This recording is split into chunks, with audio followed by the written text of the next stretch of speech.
Hello.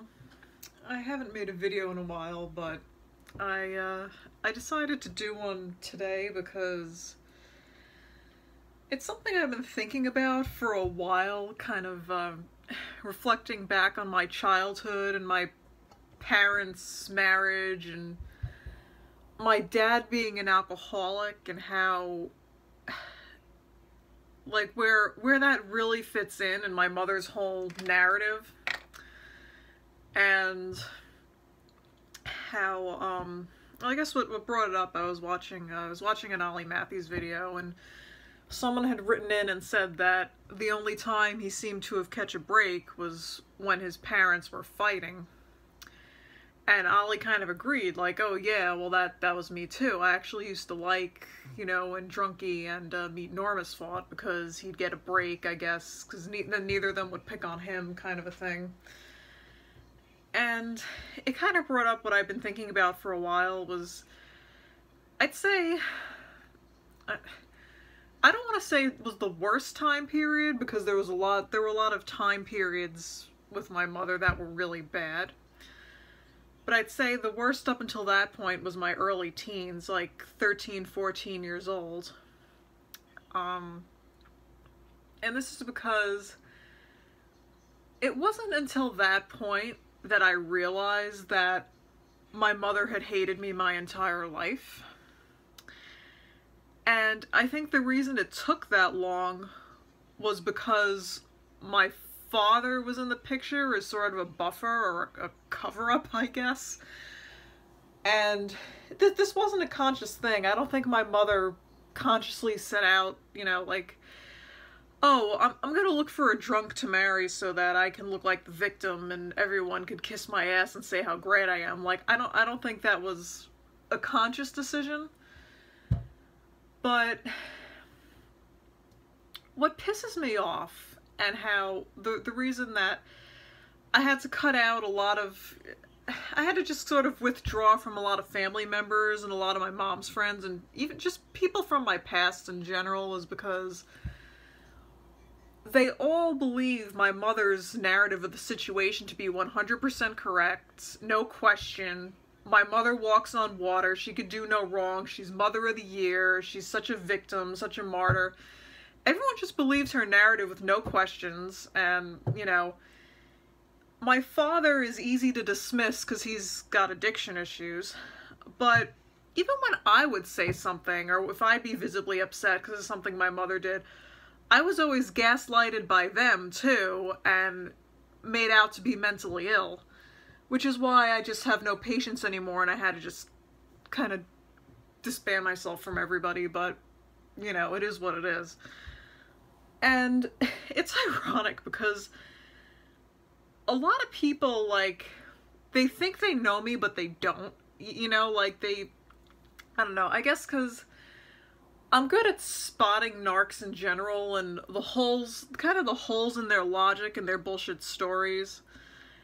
And, I'm not working right now, but, I was an engineer, trained as an engineer, so people, like, they kind of stereotype me like I got this logical mind. I must be a very black and white thinker. And I've realized recently I'm really not at all. I'm not black and white at all. Like, I always see, like, shades of gray in between, alternative possibilities. Well, today's a bad day, but maybe tomorrow, a month from now, you don't lose sight of the bigger picture. Like, I'm not a black and white thinker at all. And I think a lot of people in that circle, my mom and her friends and family, like, they accuse me of being that way, but they're the ones that are stark black and white. Like, if I call my mother out on anything, or even make a comment about my father that's not bad, even if it's a neutral comment, if I say something about my dad that's not just outright bad, I get attacked. So, again, which is why I had to, like, just kind of dump everybody. But what bothers me is, you would think that people would cut me some slack because, yeah, I was a child when a lot of this happened, but I wasn't that young. A lot of this happened when I was like 11, 12 years old, and I saw a lot of things with my own eyes, and even if I didn't realize things at the time, looking back, I'm like, oh yeah, yep, that's what that was, you know? So, I'm really the only one that has first-person perspective on the situation with their marriage and what happened between them, and I mean, obviously, both of their own stories are going to be biased towards themselves, but so you'd think that, like, my perspective wouldn't be so discounted by everybody and just me just labeled crazy. And, yeah, my father, to be honest, like, he kind of deserves the label because he, you know, well, he was an alcoholic, but I don't think he's 100% stable either, but also, too, that doesn't mean everything he says is 100% wrong either. Like, this whole story, which people just blindly buy my mother's stark black and white narrative, and this story is anything but black and white. And I will tell you that as, like, a first perspective insider, that this is not a black and white issue, and even if I didn't realize it at the time because I was young, I look back and I'm like, you know, after studying narc abuse for years now, it's so obvious that there's so much more going on that meets the eye or people were allowed to see outside the family. And the reason why my early teens were so rough is because I realized then how much my mother really hated me, you know, because, like, it was day in, day out, attacking me over everything, screaming at me, sometimes 10 minutes at a time, or I'd be sitting or laying down, she'd be screaming down at me. Like, I'm still traumatized over that. And it wasn't even like it was one thing she would pick on me for. It was like everything you could possibly think of. Like, everything I did, it was like attack, attack, attack, attack.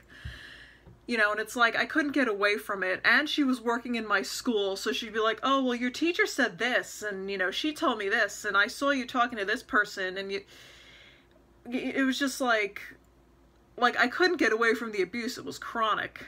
And while my dad was, and this was right after we left my father, they split up, you know, my dad was gone.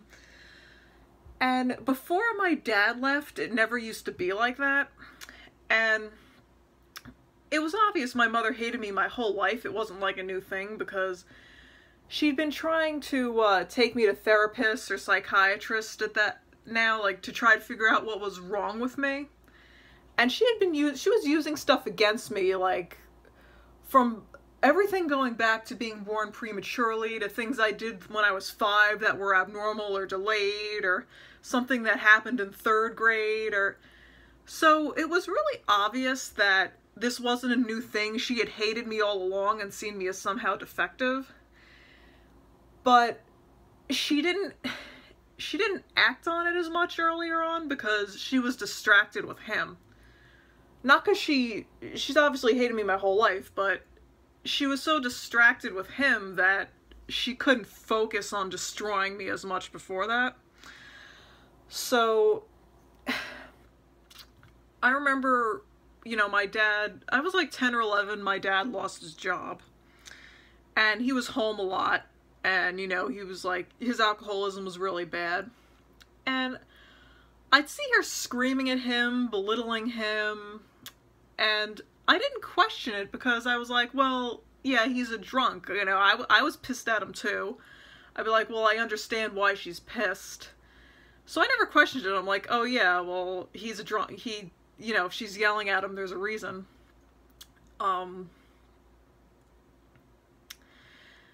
And it's not that she poisoned me against him because, you know, like I said, people act like, too, another thing that pisses me off when I call out my mother's behavior is people act like I don't know what happened with my own father. And that really pisses me off. Like, how fucking dumb do you think I am? You think I don't know? I do know the full story because I saw a lot of it. I know he's an alcoholic. I'm not dumb. I'm not denying the alcoholism. None of that. It's just when you don't blindly follow the black and white story that my mother forced down everybody's throat, then I get called crazy or dumb, but that's a whole other tangent.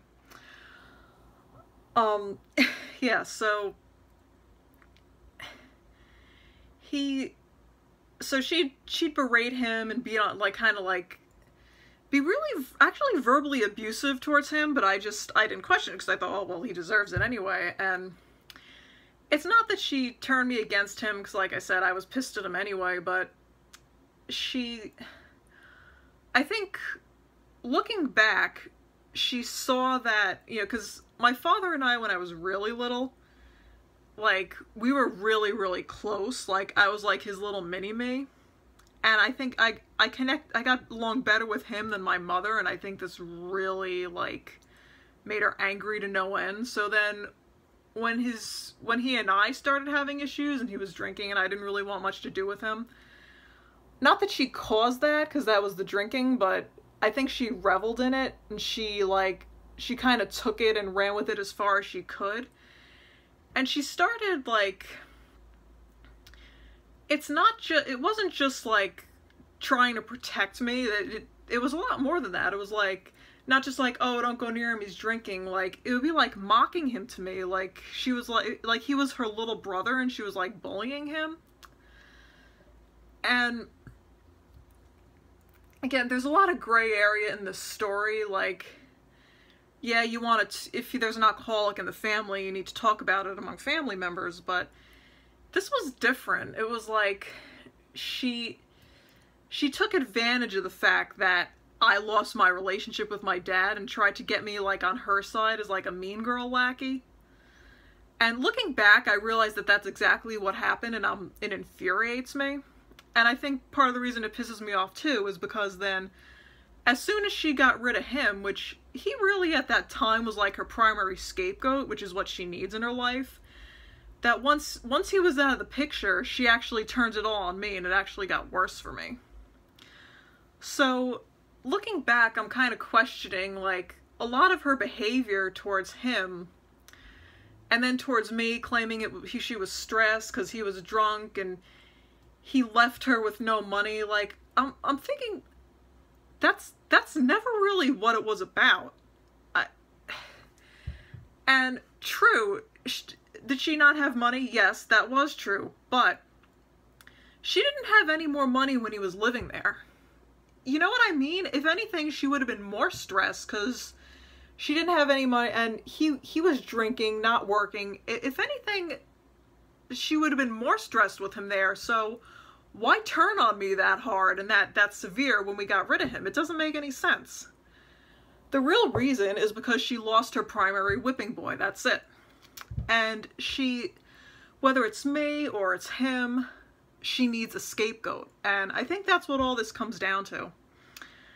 And the drinking, not that that's not relevant, or that wasn't a problem, or that wasn't the cause of some of it, but her whole victim mentality, and, oh, my life was perfect till he came along, my family was perfect till he came along.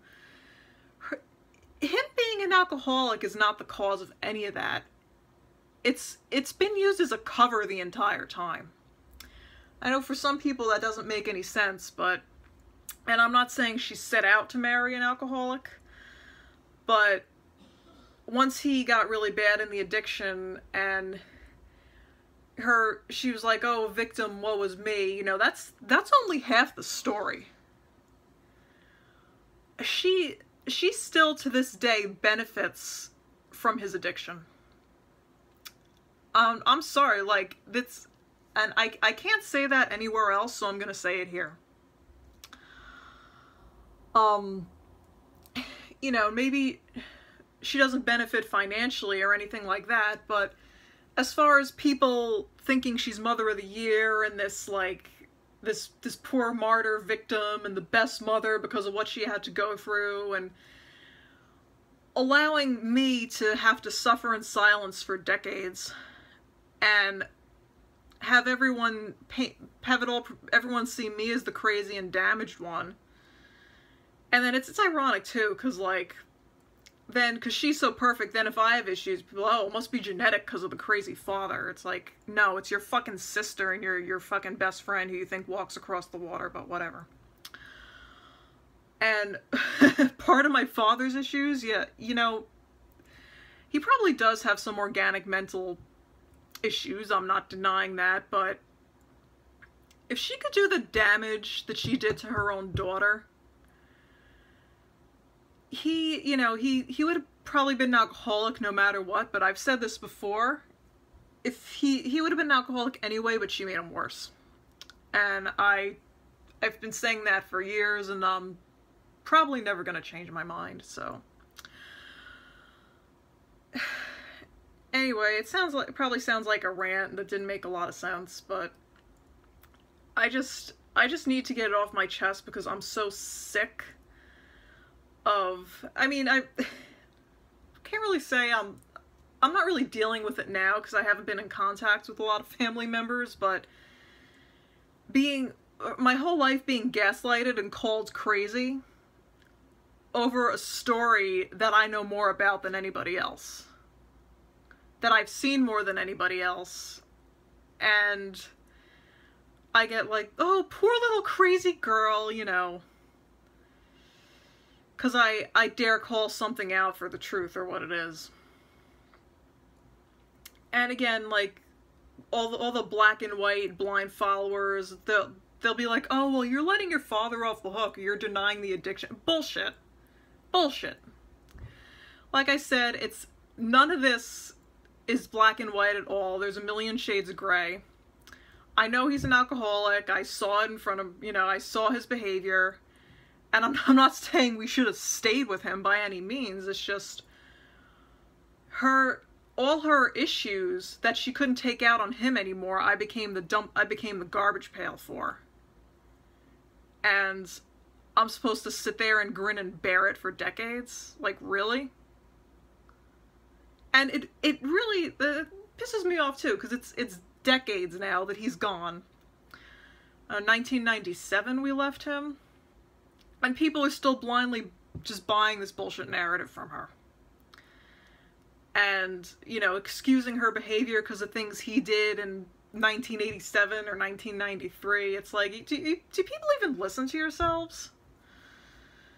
So, anyway, like I said in the last video, I am pregnant. Almost 7 months along now. You probably noticed compared to past videos, which my face is chubbier, so that's why I'm in my 3rd trimester. And this is what I got going on now. This is a lot bigger even than, I think last time I posted I was about 5 months along, so I'm a lot bigger now even than I was then. I've gained over 20 pounds. It's a little scary. So hopefully most of it's baby and fluid, but if I'm left with 5 or 10 extra pounds after that, I could lose it easily, so not really too worried. But anyway, that's something I kind of needed to get off my chest because I've been thinking about it, and the Ollie video sort of validated me, so I guess I'll see you on the next video.